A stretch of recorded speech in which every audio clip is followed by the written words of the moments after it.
porque agora são 12 horas mais 42 minutos, meio-dia e 42. Daqui a pouquinho a gente fala do volante que o Grêmio estaria em contatos, né? E aí falando mais sobre essa questão do jogo do Grêmio contra o Independiente Del Valle, confirmando, né, rapaziada, que os dois jogadores, o Wanderson e o Paulo Vitor, voltaram então para Porto Alegre, e junto deles, professor, Vitor Ferraz e Emanuel, que é importante a gente deixar registrado, eles não testaram positivo, eles tiveram sintomas. E aí o Grêmio, na prudência, para não ser irresponsável com todo o grupo de jogadores e todas as pessoas que se envolvem com a ida de um clube de futebol a outro país, fizeram retornar também Vitor Ferraz e Emanuel. Eu achei prudente, né, professor? Claro, prudente. É o que a gente tá falando desde o início, né, de ter um cuidado também com a parte humana, porque claro que o jogo importa, é o que mais, tipo, a gente se preocupa demais, assim, com o jogo, mas não adianta também tu manter o cara lá que tá com sintoma, que tá mal, diante de uma doença que realmente tá matando pessoas, e manter o cara lá. Então, é prudente. E se a gente for olhar pra questão bola também, quem é que voltou? O Vitor Ferraz e o Emanuel, né? O Vitor Ferraz teria... Quem voltou por prudência e tal. Isso. O Vitor Ferraz e o Emanuel. O Vitor Ferraz faz a falta porque ele era o lateral direito, mas nós temos um outro lateral direito que tem essa condição de ir até lá. Então, se a gente for olhar pra questão do futebol em si, bola e tal... Não é um prejuízo, acho que é prudente, é bom, é certo fazer isso. Então o Vitor Ferraz volta, o Emanuel volta, se cuidem, fiquem em isolamento, se recuperem bem, que não passem isso pra mais ninguém, que consigam ficar sem sequela. E vamos ver o Felipe Albuquerque, cara. Eu até coloquei isso no meu vídeo hoje de manhã, eu coloco meus vídeos de opinião sempre de manhã aqui na rádio, até convido o pessoal a prestigiar. Boa. Falei um pouquinho sobre o Felipe Albuquerque. E sobre o azar que ele teve, na verdade, porque ele foi muito bem no Brasil de Pelotas, o pessoal do Brasil gostou dele, queria esticar esse empréstimo. O Grêmio tava de olho nele e trouxe de volta, porque ele é jogador do Grêmio.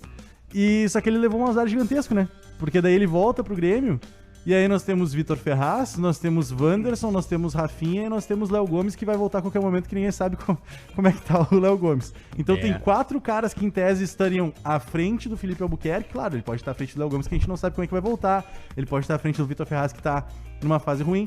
Mas mesmo passando por 2, ainda tem outros 2 na frente dele. Então ele vai jogar muito raramente. Então, nisso tudo, a gente tem uma oportunidade agora pra ver um outro cara em ação também, e mais, é uma oportunidade pra ele poder mostrar o futebol dele, pra ele mostrar o valor dele, porque se não for assim, é muito difícil que ele jogue durante o ano, sabe?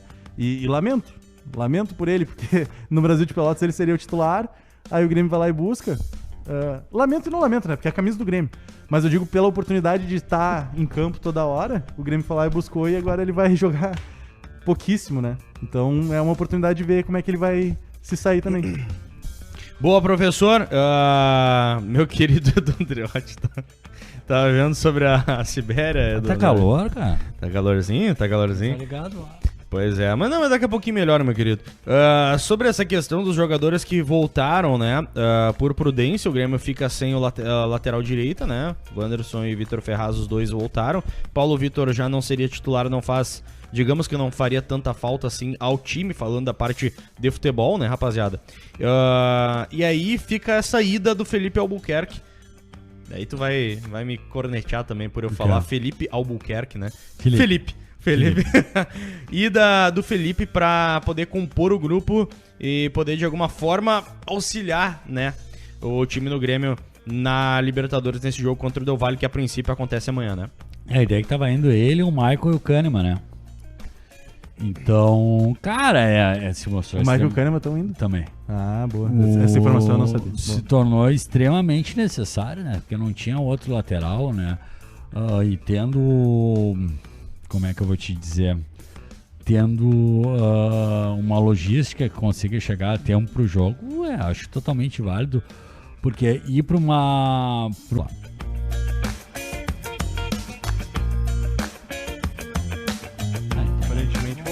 Voltou. Como é que tá aí, pessoal? Caiu? Tá tudo certo? Por favor, me digam aí. Caiu. Falaram ali, caiu. E tá bem devagarinho. Voltou agora a tela? Por favor, nos indiquem aí, pessoal, porque aqui pra mim tá parecendo tudo certo, cara. Eu não sei mesmo o que tá acontecendo. Ontem também já tava nessa maneira e agora tá... Deve ter voltado. Bom, voltou. O Douglas e o Padre colocaram ali. Voltou. Mas se o padre falou, né, velho? Porra. Pode prosseguir aí, meu querido Edu. Cara, eu acho que essa... Parar com vocês, porque é guri, que não sei. Cara, é a chance que o cara pediu a Deus. Né? Ele tava lá, tu imagina, cara. Ele tava aqui, ó. Wanderson Ferraz, Rafinha e ele lá de 25ª opção. Pô, cara, vai chegar, vai jogar uma Libertadores? Sensacional, que aproveite essa oportunidade e faça bem a marcação, que é o forte dele, né? Então, eu gosto muito, cara. Eu gostei muito dessa ideia aí de levar ele, né? Se tornou necessário, né, cara? O Grêmio precisando de um lateral. E vamos ver que a gente vai ver o Felipe jogando, que ele saia muito bem e não sinta o jogo, né? E bom que também que não vai ter altitude para enfrentar, né? Que vai ser digamos que um facilitador, né? Deixa eu perguntar pro meu âncora aqui, a gente vai seguir falando do Felipe ou eu ia falar em outro momento também? Felipe, Posso depois arbitragem e escalação. Ah, não, é só porque eu tava sem aqui o meu roteirinho, é só porque daí dá pra falar mais sobre o Felipe com relação a essas características, porque eu tenho certeza que tem muita gente que tá meio ansiosa, assim, pra saber também como é que é o futebol deles, ele vai estar à frente, por exemplo, de um Vitor Ferraz, vai estar à frente disso, daquilo e tal, porque o Felipe Albuquerque, ele foi bem... Felipe só, né? Tá bom. O Felipe foi bem no Brasil de Pelotas e eles gostaram e quiseram dar uma esticada nesse empréstimo. E ele tem uma característica de marcador muito bom, né? Tipo, ele é muito bom marcador. E eu destaco no meu vídeo também algumas características nesse sentido de o quanto ele gosta de... Ele tem uma inteligência tática muito grande, né? Claro, aqui estamos falando também de um jogador de 21 anos. Em nenhum momento eu tô querendo pintar também que, nossa, ele já tá perfeito, vai ser titular. Não, só tô dizendo que, assim, é muito interessante ver a característica desse cara de posicionamento, de estar atento sempre ao posicionamento do time adversário, porque nos momentos em que o Grêmio está com a bola, ele sempre ocupa espaços vazios para tentar receber. Ele não se esconde. Ele sempre dá a opção de passe. Sempre ele é uma opção de passe. E isso é muito importante, por exemplo, pra gente pensar numa zaga como Rodrigues e Juan, que são zagueiros que sempre querem dar toque, sempre querem sair jogando, sabe? Em vez de dar o balão, em vez de dar o lançamento. Que às vezes, claro, eles fazem um passe mais em profundidade, mas o Rodrigues e o Juan, em vez de dar aquela chegada um pouquinho mais forte, eles gostam de desarmar e tentar jogar do ladinho e tal. E ter um jogador como o Felipe Albuquerque do lado é positivo, porque ele sempre dá uma opção num espaço vazio. Pelo menos isso foi o que eu consegui perceber dos jogos que eu dei uma olhada e tal.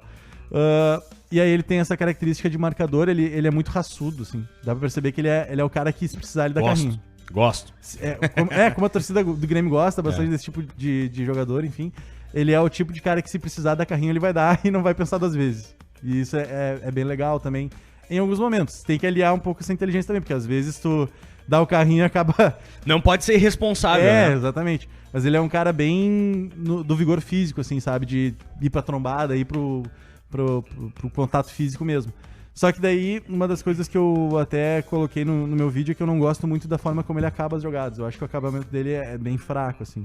Mas é uma coisa que pra um jogador de 21 anos é de boa de resolver, sabe? Às vezes a gente critica isso, por exemplo, no Cortez, mas o Cortez já tá, com todo respeito, em final de carreira. Ele não vai corrigir isso agora. Agora é tipo, bota o Cortez pra jogar, vendo as características que precisa e já era. Mas o Felipe não. O Felipe tem muita carreira ainda pela frente e ele tem condição de resolver isso. Então eu não gosto muito do cruzamento dele. Eu não gosto muito do passe dele mais agudo. Eu acho que ele erra muito. Mas isso não... Quando eu tô falando isso, eu não tô desejando que isso aconteça, por exemplo, no jogo, pra depois eu dizer eu avisei.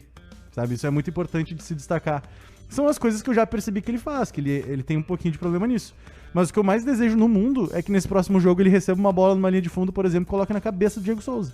E se consagre, assim, todo mundo fique, olha o cruzamento do cara. É isso que eu quero, entendeu? Porque eu não quero que ele erre só pra depois eu dizer, viu como eu analisei certo e tal. Sim. As coisas que eu percebi ele fazendo até agora não era da melhor forma. Mas eu super torço por ele, assim, eu torço que ele consiga resolver isso o mais rápido possível, porque, cara, a qualidade ele tem, né?